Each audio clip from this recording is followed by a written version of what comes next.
On September the 10th in 2022, John Roberts, Chief Justice of the United States Supreme Court, said, "Obviously, people can say what they want, and they're certainly free to criticize the Supreme Court, and if they want to say that its legitimacy is in question, they're free to do so, but I don't understand the connection between opinions that people disagree with and the legitimacy of the court."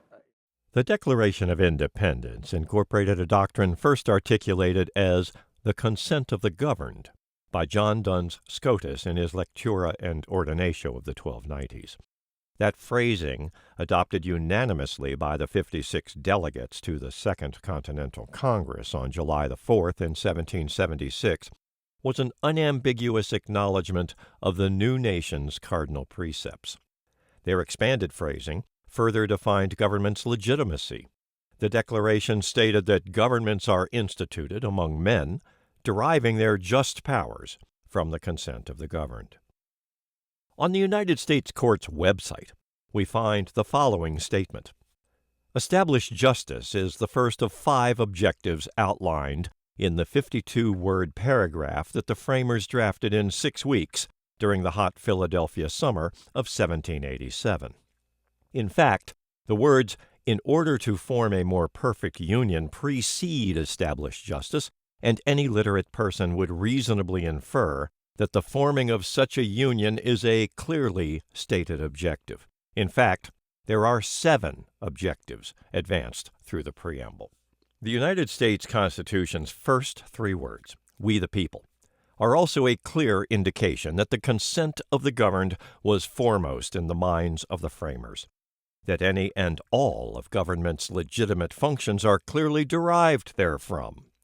The preamble is the enacting clause, the expressed intent that the nation was to be formed by "we the people" is widely understood to be a clearly defined objective.